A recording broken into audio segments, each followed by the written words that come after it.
Welcome back, guys, and today is an exciting video as the other day DJI announced the Mavic Air, which combines some of the best features of the Spark as well as the Mavic Pro into one single drone. Now, you guys have seen me unbox as well as fly the Mavic Pro right here on the channel, so you guys know I'm a huge fan of the drone. But in this video, I'm going to be giving you guys all of the breakdown of everything you guys are going to need to know about this new cool piece of tech, and should you guys sell your Spark or your Mavic Pro for the Mavic Air. Also, make sure you guys stay tuned to the end of this video because I'm going to be sharing with you guys my favorite feature of this new drone that no one is actually even talking about.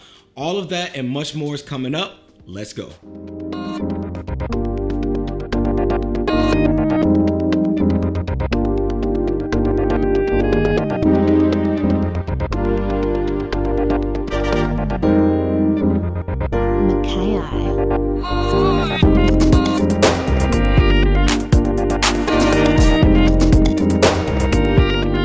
Okay, for starters, let's get into the beautiful design of the Mavic Air. Now, size-wise, the width is 3.2 inches wide, 6.6 inches in length, and 1.9 inches in depth from top to bottom. Now, in comparison to the DJI Spark, which is 5.6 inches in length and width because the arms do not fold, and 2.1 inches in depth, making the Spark actually thicker than the Mavic Air. Now, it does come with the same foldable arms that you guys can find on the Mavic Pro, which is personally what I thought the Spark was missing. So it is good to see that they've added that as part of the design for the Mavic Air. Now, I talked about the depth of the Mavic Air being shorter than the Spark. Well, this is because they designed the Mavic Air to be more aerodynamic to be able to withstand wind a bit better. Now, it still houses a 3-axis gimbal with a 4K camera capable of shooting 30 frames per second and full HD 1080p at 120 frames per second to get that clear, crisp, slow motion video. But this time it is connected by chassis, which will increase the steady video performance as this drone can reach speeds up to 42 miles per hour, making it the fastest drone in DJI's collection by 2 miles per hour. The landing gears on the Air are positioned at the tips of the arms, which act as dual functions that include antennas that are tucked away behind the landing gear, which will help you guys get better signal range when flying this drone. Now, since this drone is operated using Wi-Fi rather than radio signal like the Mavic Pro and the Spark, this feature is key to getting maximized distance, and hiding it directly behind the landing gear from a design standpoint was genius, as it does not take away from the look of this drone. And speaking of the distance, it can get up to a max range of 2.4 miles and is equipped with 7 cameras that is basically used to enhance data processing to help you guys with reading the current environment in real time in greater detail for things like obstacle avoidance to prevent you guys from damaging that $1,000 piece of hardware. Now, with this feature, instead of stopping the drone like the Spark and the Mavic Pro model does to avoid those trees, signs, or people,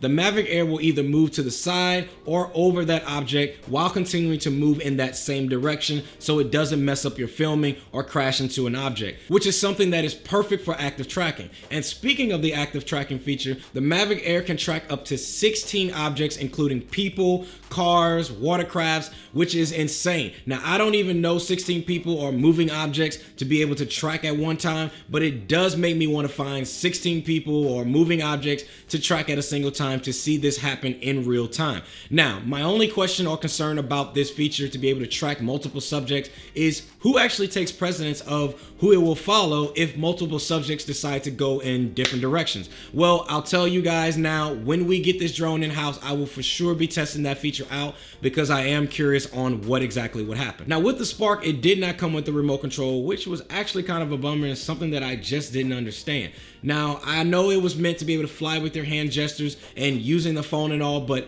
$500 at the time and no remote control? Kind of crazy. Now, the Mavic Air does come with the control, but the control does not have an LCD display like the Mavic Pro one has. So keep that in mind before purchasing if you like that LCD display of the Mavic Pro. Now, my opinion is the LCD screen was kind of useless, and so I can see why they removed this feature. And speaking of the pricing, the Spark has now dropped $100 and is retailing at $400 at the time of this video, and the DJI Air is retailing at $800 for just the drone and necessary accessories, and $1,000 for the Fly More combo package, which I personally recommend getting the Fly More combo package if you guys can afford it, because you will get way more accessories as well as batteries to give you more flight time, with the flight time being around 21 minutes per battery. And last but not least, my favorite feature of the new Mavic Air that not a lot of people are actually talking about and that I personally think is a super dope idea, and that is the 8 gigs of internal memory that will let you save your photos and videos directly to the drone and export the files using USB Type-C, which I'm super hyped that they're actually using that instead of micro USB. Now, this is a situation that occurs all too often if you guys are drone flyers, videographers, photographers. Now, how many of you, and let me know in the comment section below and be honest, are drone flyers, videographers, photographers, have accidentally left the house and completely forgot your SD cards? I know I have. Well, with this feature, guys, even if you did, the day is not a total waste because you can still fly and capture up to 8 gigs worth of photos and videos for you all to be able to still enjoy your flight session. By far the dopest and most overlooked feature on the Mavic Air that was announced. So with all of that said, the question for you DJI Spark and Mavic Pro owners out there, should you sell those and get the DJI Mavic Air?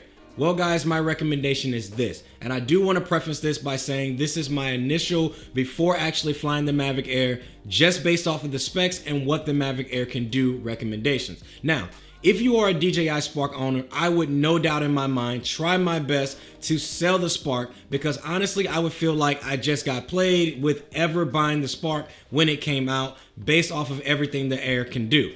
But if I have a Mavic Pro, I would no question keep the Mavic Pro and would not feel any need to run out right away and grab the Air over the Pro. But I would say, if being a Pro owner, this would be a perfect one to add to your collection as a drone that you would be able to take with you on vacations, since it is small enough and much more portable than the Pro. And being a filmmaker, it's making this a no-brainer to pick up and add to the drone collection, but not something that I would need right away out of the gate. Well, guys, that's all I have for you all today. Let me know if this video helped you guys out with your purchasing decision and if you guys will be picking up the Mavic Air for yourself. And what do you guys like most about it? Now, I personally know for myself, I will definitely be grabbing this and making this a part of my camera collection to be able to enhance some of my YouTube video footage with, as well as capture some cool shots when going on vacations and such.